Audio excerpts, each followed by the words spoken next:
24-এর জুলাইপন্থী, হয় আপনি 24-এর বিপ্লবপন্থী, হয় আপনি বৈষম্য বিরোধী বাংলাদেশের পন্থী, আর না হয় আপনি 72-এর বাকশালের দোসর। স্পষ্ট ভাষায় ঘোষণা করতে চাই, রক্তের সাগর পেরিয়ে 24-এর জুলাই বিপ্লবের পর 5ই আগস্ট মহান বিপ্লবের মধ্য দিয়ে যেই ফ্যাসিবাদ বাংলার সীমান্ত থেকে বিতাড়িত করা হয়েছে, সেই ফ্যাসিবাদ এবং তার কোন দোসর বাংলার ক্ষমতার মসনদে আর আসতে পারবে না ইনশাআল্লাহ। সংগ্রামী দেশবাসী, আমরা বলতে চাই, জুলাই সনদ স্বাক্ষরিত হয়েছে। জুলাই সনদের আইনি ভিত্তির জন্য আমরা ঐক্যবদ্ধ হয়েছিলাম। আমাদের সে ঐক্যের ভিত্তির উপর দাঁড়িয়ে জুলাই সনদের প্রাথমিকভাবে আইনি ভিত্তি কার্যকর হয়েছে, সরকারি আদেশ জারি হয়েছে। আমরা দাবি করেছিলাম জুলাই সনদকে চূড়ান্তভাবে আইনি ভিত্তি প্রদানের জন্য গণভোটের আয়োজন করতে হবে। বাংলার মানুষ সেই গণভোটের মাধ্যমে ইনশাআল্লাহ জুলাই সনদকে চূড়ান্তভাবে আইনি ভিত্তি প্রদান করবে।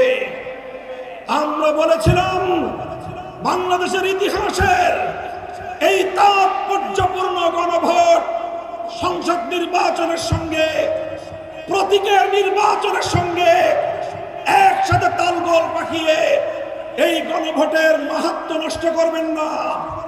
আমরা বলেছিলাম এই জুলাই সনদের গণভোটকে আগামীর বাংলাদেশের মাইল ফলক হিসেবে প্রতিষ্ঠা করার জন্য আলাদাভাবে, স্বতন্ত্রভাবে জাতীয় নির্বাচনের আগে গণভোটের আয়োজন করা হোক।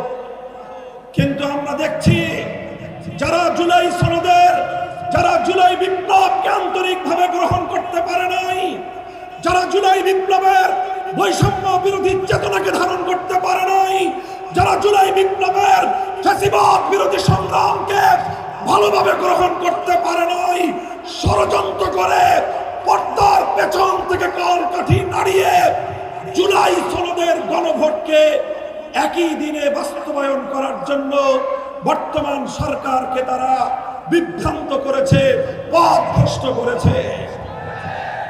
দেশের স্বার্থে, জনতার স্বার্থে, শান্তির স্বার্থে, ঐক্যের স্বার্থে আমরা গণভোটের আয়োজন, হয়তো জুলাই সনদের আয়োজনকে এখন আমরা বলছি স্বতন্ত্র নির্বাচনের মাধ্যমে আলাদা দিন গণভোটের আয়োজনের মধ্য দিয়ে জুলাই সনদ কার্যকর করার এই ঐতিহাসিক পদক্ষেপকে যেন বর্তমান সরকার তার প্রাপ্য সঠিক মর্যাদা দান করে। বলতে চাই, যদি এটা করতে ব্যর্থ হন, ইন্টারিম সরকার, ইতিহাস আপনাদেরকেও ক্ষমা করবে না। ইতিহাস কাউকে ক্ষমা করে না। মনে রাখবেন, ইতিহাসের দায়ে পরিশোধ করতে পারবেন না, কলঙ্ক নিয়ে বিদায় নিতে হবে। পরিষ্কার বলি, আমরা ইনশাআল্লাহ যেই ফ্যাসিবাদ রক্ত দিয়ে বাংলাদেশ থেকে বিদায় করা হয়েছে, বিদেশি প্রভুদের এজেন্ডা বাস্তবায়ন যারা করার জন্য আমার বাংলার স্বাধীন জনপদকে যারা ব্যবহার করেছে, আজও যারা স্বপ্ন দেখছে বিদেশি প্রভুদেরকে খুশি করে আবার ক্ষমতার মসনদে আসবে, তাদেরকে বলতে চাই, বাংলাদেশের মানুষ আজ ঐক্যবদ্ধ। বাংলার মানুষ আজ রাজপথে অবস্থান নিয়েছে। আমরা রাজপথে নেমেছি জুলাই সনদ বাস্তবায়নের, গণভোটে হ্যাঁ বাক্সকে বিজয়ী করার মধ্য দিয়ে আগামীর বৈষম্যহীন ফ্যাসিবাদ মুক্ত বাংলার ভিত আমরা তৈরি করবো ইনশাআল্লাহ। আপনারা সকলে ঘরে ঘরে দাওয়াত পৌঁছে দিবেন।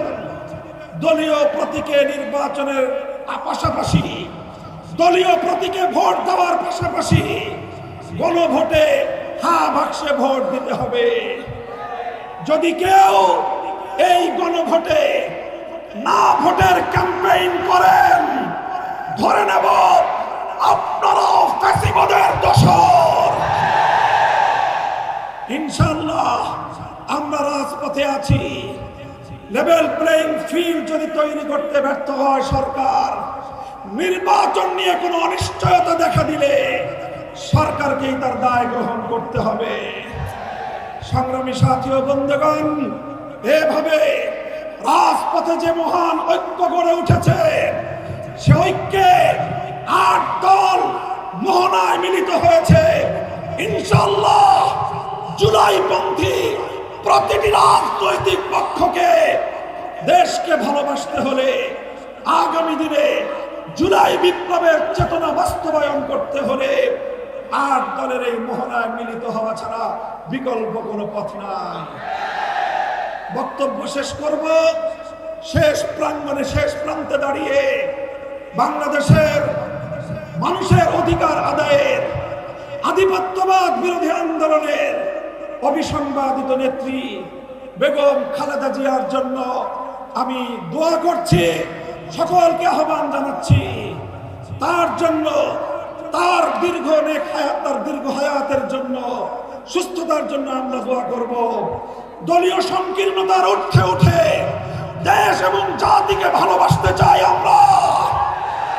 আমাদেরকে বিরোধী পক্ষে ঠেলে দিয়ে আমাদের সঙ্গে যদি কেউ বিরোধ তৈরি করতে আসেন, আমাদের শান্তিপ্রিয় চলার পথে যদি কেউ প্রতিবন্ধকতা তৈরি করতে আসেন, রাজপথে মোকাবেলা করব। এই প্রস্তুত থাকবেন তো? জীবন দিতে হলে জীবন দেব, রক্ত দিতে হলে রক্ত দেব। দেশ এবং জাতির প্রশ্নে কারো কাছে মাথা নত করব না।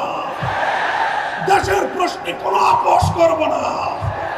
মাথা নত করেছি একজনের কাছে। কার কাছে? ইনশাআল্লাহ আল্লাহর রহমতে আগামীর বাংলাদেশ হবে ইসলামের বাংলাদেশ।